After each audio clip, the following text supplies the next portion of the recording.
And I think that's like, you know, the best financial rails for the world with the least amount of value extraction. It's the one that should win over the long term and like benefit the world the most, right? Good evening, fellow Solana manlets. A few people were getting annoyed with the normal intro of good evening ladies, so I think Solana manlets will do for today's video. I hope that's okay. We're obviously going to be talking about Solana today. Every time I tried to say that, I kept saying Solana. Anyway, so how do I think you should play Solana for the next cycle? What kind of price points it's going to get to? And what does Firedancer mean for Solana?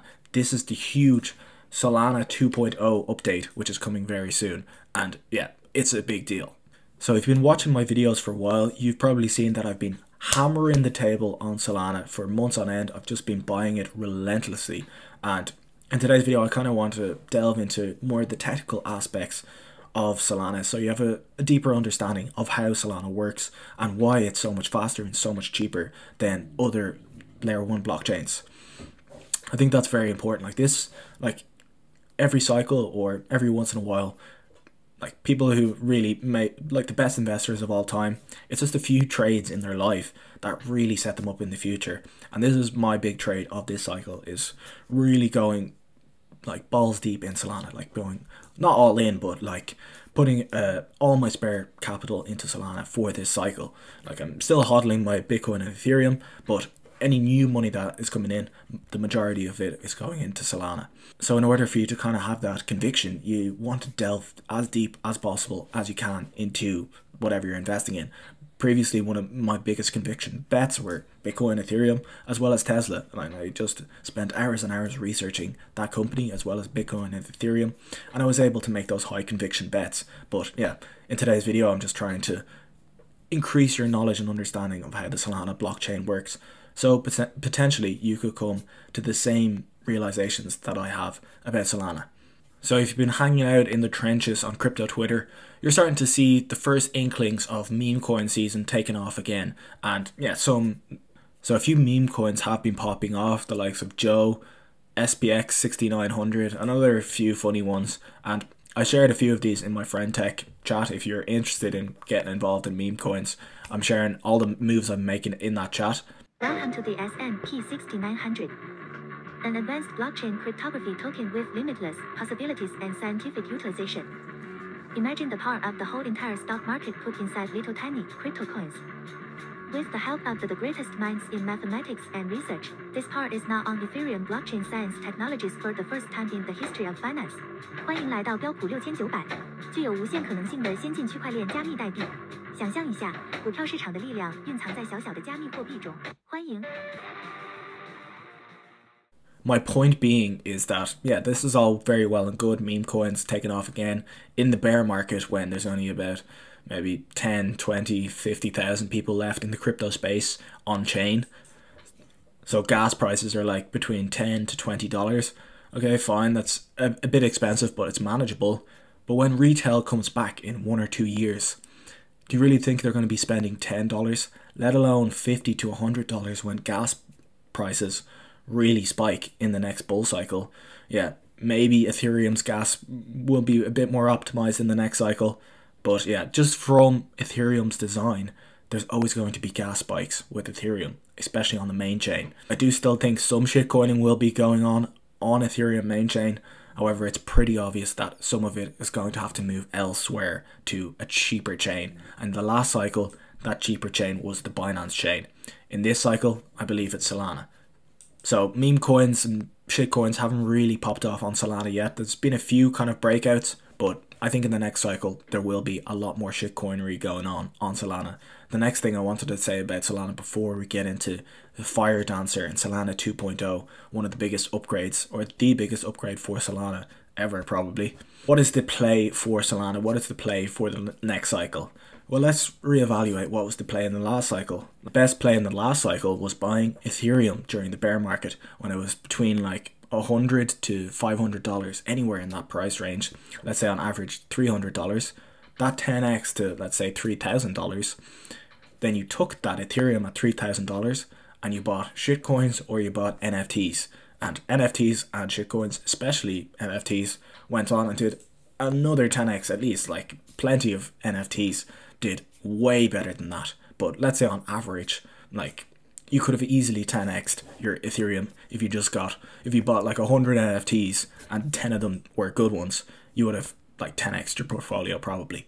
And a lot of people actually did that. I think in the next cycle, it's buy Solana at $30, wait for it to 10x to $300, sell it for some NFTs and some shitcoins on Solana, and they will 10x in the next cycle. And that's how a life-changing trade is made. Now we'll talk about what some of those NFTs and some of those coins could be at the end of this video, but let's start diving into the technicals a little bit. So if you've been following my videos, following my Twitter, you've probably seen that I've been just relentlessly buying Solana as much as I possibly could over the last few months.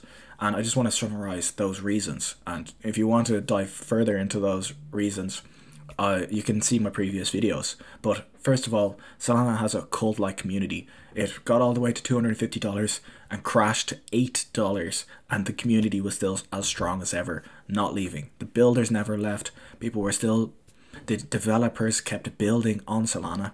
And like I said in my last video, it's a real coin that you either hate or you love. So a lot of the time, those kind of coins like tend to do well. It's getting all the attention right now because people are saying, is it better than Ethereum? Is it not better than Ethereum?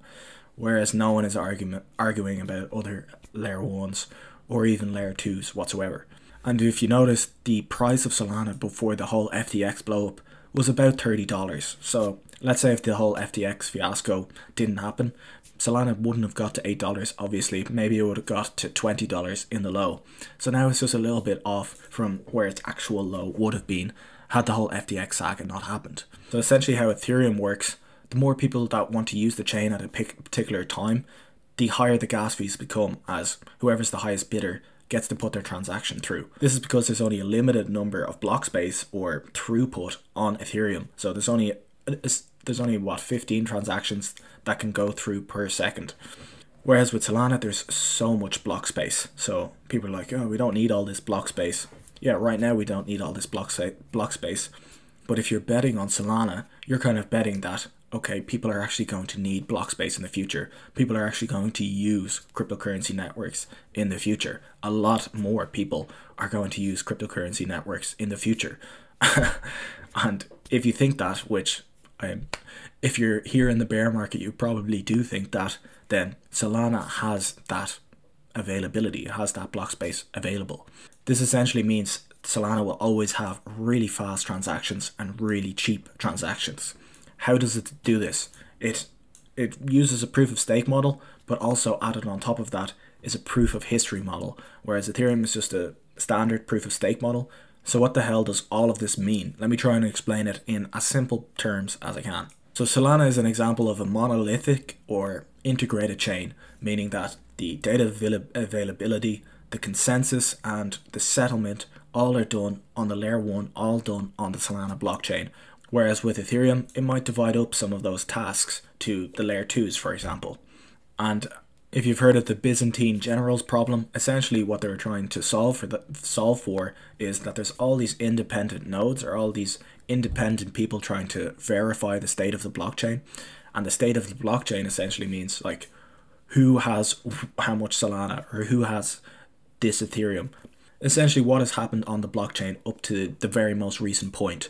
And all of these different nodes, all of these independent parties have to reach consensus at the same time. So how a proof of stake model does this is it chooses a leader to basically say, this is the state of the blockchain, and all the other nodes verify whatever the leader says and say, yeah, that's true. And the leader doesn't remain constant. It changes every once in a while. So what Solana does with proof of history, instead of choosing the leader after a certain amount of like human time, or certain amount of seconds, or certain amount of minutes, it chooses a new leader after a certain amount of blocks have been processed. Blocks are essentially a much better way to record time if you're a computer. So essentially all the computers can easily see how long in computer time, which are the amount of blocks that have been processed, this leader is going to remain, and when exactly the new leader is going to come into effect. And that is one of the big bottlenecks with Ethereum, that it doesn't have this leader schedule which can be determined ahead of time by all the nodes independently. Also in the future, Solana is going to have more than one leader. So to reduce the latency across the world. Like if you're trying to send a transaction or there's some piece of information coming from Singapore to New York, instead of having to go all the way across, there can be a leader in Southeast Asia, and that can verify transactions in that area, in that geographical area, and vice versa over in the west side of the world. The other way that Solana has much faster throughput than Ethereum is that it has parallel transactions. Whereas on Ethereum, for example, if someone's minting an NFT, if there's a huge NFT mint, like take us back to the other side mint, where Ethereum gas transactions, I actually paid this.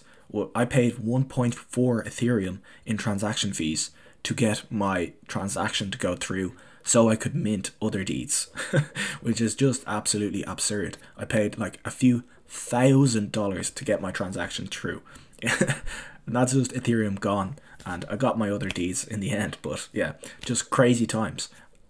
So say I was someone who wanted to, I don't know, buy some sort of shitcoin on Uniswap at the same time, or I wanted to use the Ethereum network for something else, I would have also had to pay 1.4 Ethereum or a couple of Ethereum to get my transaction through. It's just whoever's the highest bidder. It just went crazy.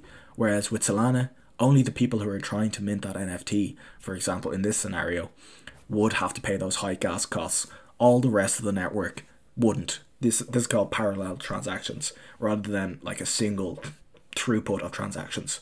So Anatoly, the creator, the founder of Solana, he got interested in crypto because he was a bit of a trader. He did a bit of trading on the side, and he noticed like people who are, you've probably heard this, but like people who have direct access to the New York Stock Exchange can get their trades in faster. Meaning if there's a piece of news comes out, whoever's the quickest to buy or sell is at an advantage. So whoever has, like, they literally have fiber optic cables coming so they can get their transaction through faster. Whoever's the closest, like we're talking about milliseconds here, whoever's the closest to the New York Stock Exchange is going to have an advantage.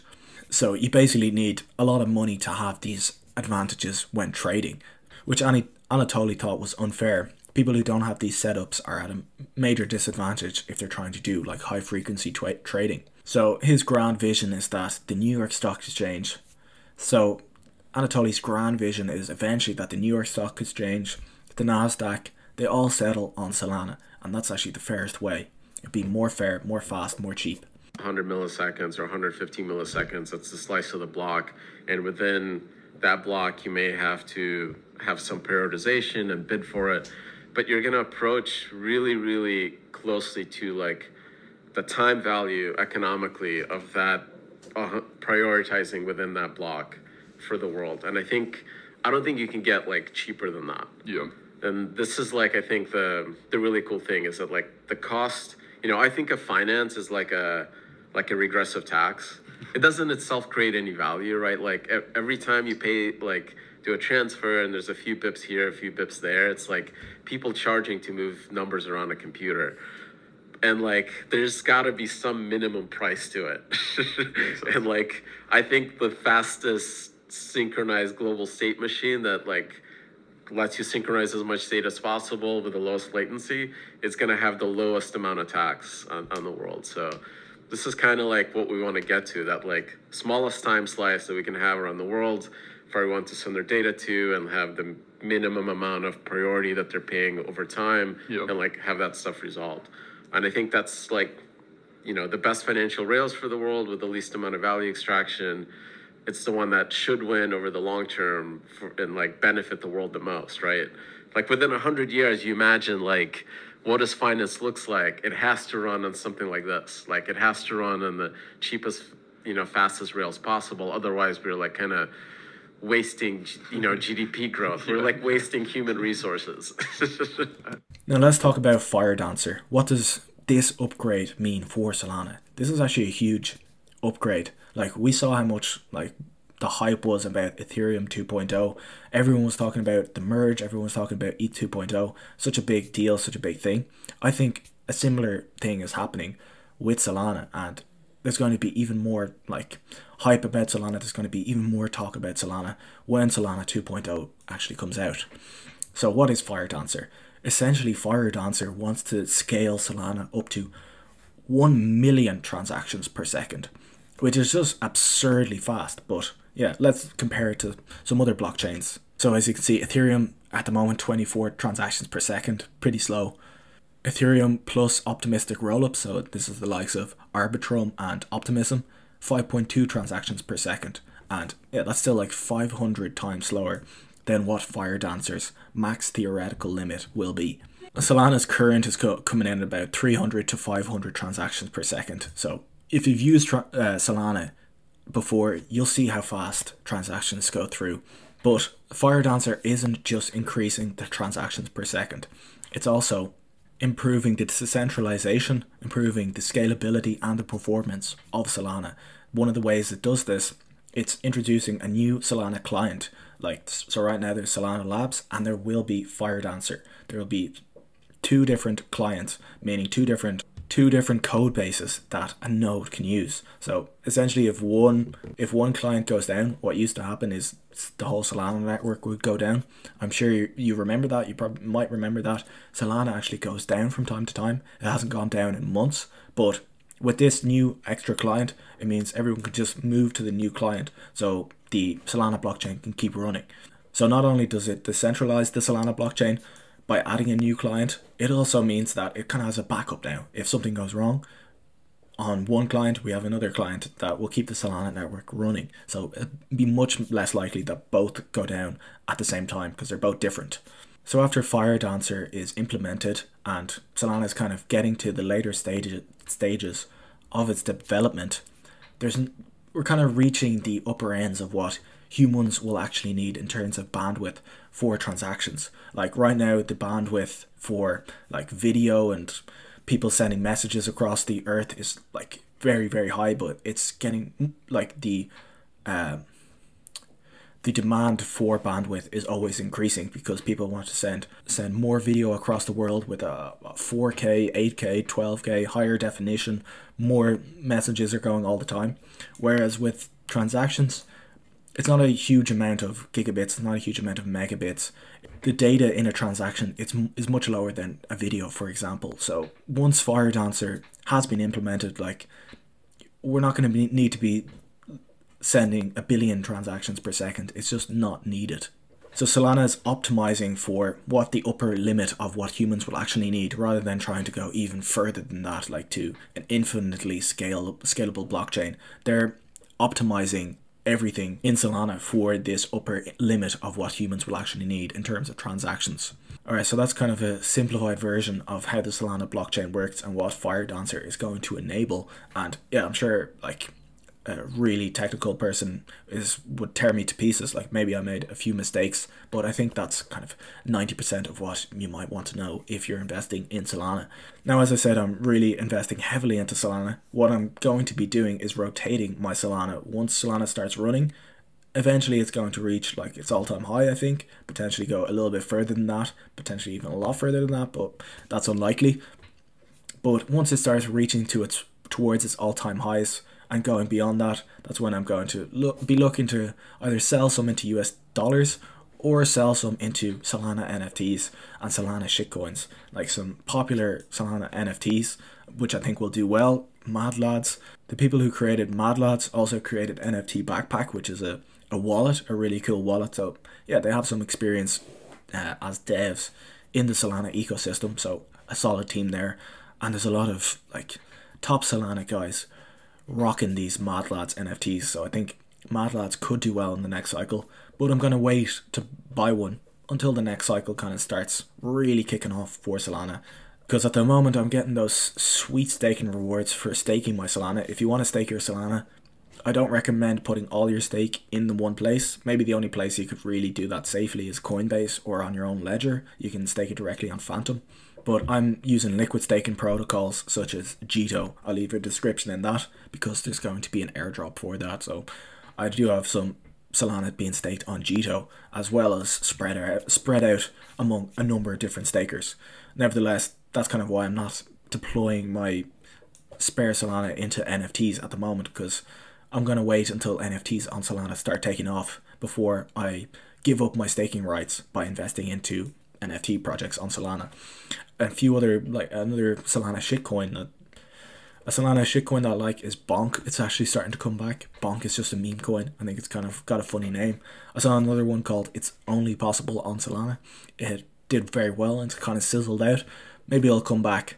But yeah, I think the real play is just to buy as much Solana as you can and wait for Solana to start getting towards where you think it might be, like euphoric stages, or where it's getting around its peak in the next bull cycle.